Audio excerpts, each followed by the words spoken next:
this is Sean again. Just running through your content planner. The content planner is something you're wanting to do at the beginning of every month. Ideally, this should take you between 15 and 30 minutes to do it. Don't spend longer than that. If you're spending longer than that, it means you're getting into too much detail. The advantage of doing the content planner is it gives you some type of commitment at the beginning of the month of what to do. So the first starting point is looking at here, the frequently asked questions.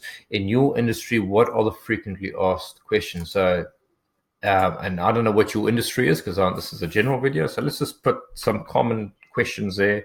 How much does it cost? Could be one.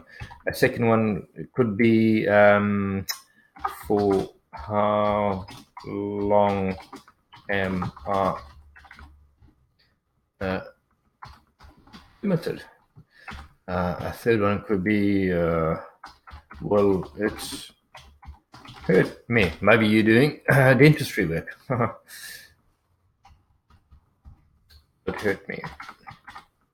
So whatever the frequently asked questions, put them all at the top over there. Then on the left-hand side, you'll see two sections here. The one is called personal, and the other one is called professional. The reason why we wanted to do this, and the weighting over here, you can see this is all about business. So people are quite selfish. So they want to know what's in it for them. So we need to start addressing that in this section over here. But we know as well that the final buying decisions are heavily swayed by emotional content.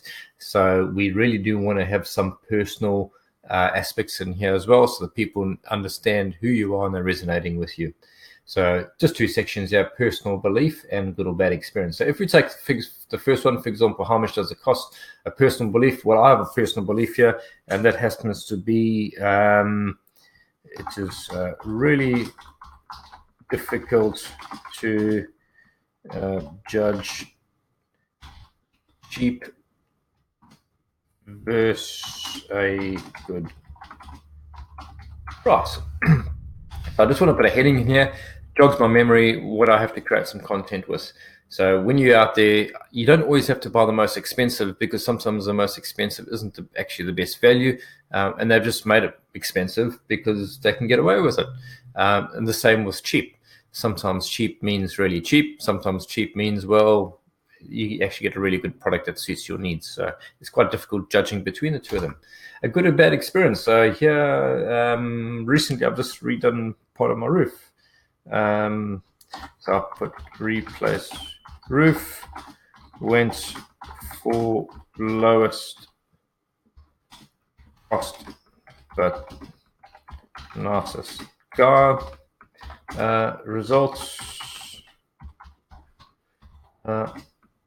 Price variations and quality poor. So I went with the cheapest guy. Really resonated with the guy. He was really nice, very friendly. He convinced me that he had everything going for him. He came back 3 times with price variations. The first one I could understand, the second 2 I couldn't, so I didn't accept them. Some of his workers had ankle bracelets on them. Not necessarily that's a bad thing, but the net result was I had broken plants, I had screws and nails and that type of stuff that I had to pick up long after he had gone, so the quality just was not there. A professional belief around how much does it cost. Probably come with the famous saying, you get what you pay for. Hence, know what you really want. So I could create some content around it. Generally, by and large, the cheaper, the riskier you are. But the big problem is really not knowing 100% what you want, or being sure of what you want in terms of outcomes before you envisage on establishing when you want to deal with somebody. Case studies, results in case studies. Okay, I've got a guy, let's call him T, did sales coaching with me. He improved top line 15% and bottom line 55% was hesitant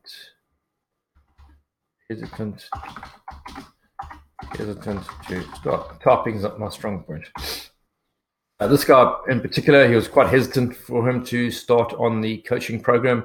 At the end of it, that was probably in the 4th month we measured it. He had a 15% improvement on his top line results. That's turnover. Bottom line results in terms of what it did to his profitability went up 55%. So his return on his investment in the program was probably in the order of between 10 and 15 times. A walkthrough demo, what we could do here, if I think of the same program, walk through 5-step module so they understand what they're actually getting with it. Call to action. New case study starting in March. 3 available slots only. PM for details. So that's how I go and fill up my first row, all around that frequently asked question. Do this for every single one of your frequently asked questions. If you come to a particular question you've got here and you can't think of results and case studies or something like it, just leave it out. Don't sweat about it. But as much as possible, try to fill this up. Next thing you want to do is determine whether it's going to be video or text. So you just use this little index down over here. And what I do here, again, have a very quick look at this. Personal belief, difficult to judge. I'm probably going to have that as text. So let's go text. Good or bad expense roof. Let's make that a video. Professional, you get what you pay for. Let's make that text. Case studies. Let's make that text. Demo walkthrough. That'll be a good one for video. And that one will be text. Good. Done. Now, again, fill this up for the whole month. So you got all your content over there. Next thing you want to do is this little thing here called repository. If you're going to be creating content around this content is evergreen. You can keep on using it. So really all you want to do is, let's just say we made a video over here, good or bad experience about the roof. Go back to your repository and enter it over here. So content type, this will be personal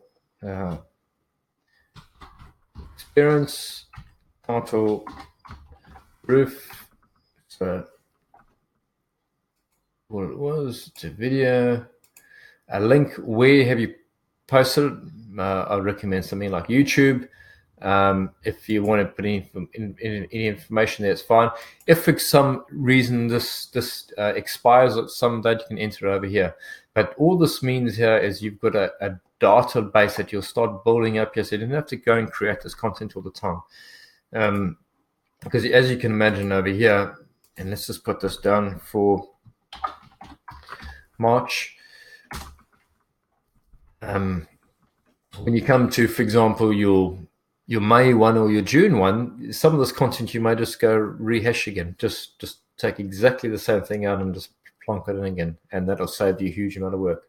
So this is very much about planning your content and then having a database where you can store all of this stuff. And again, if you're going to be getting a VA or somebody to help you with this, put this on something like Google Drive or Dropbox, so you know, yourself and your colleague have got access to it. That's it. Thank you.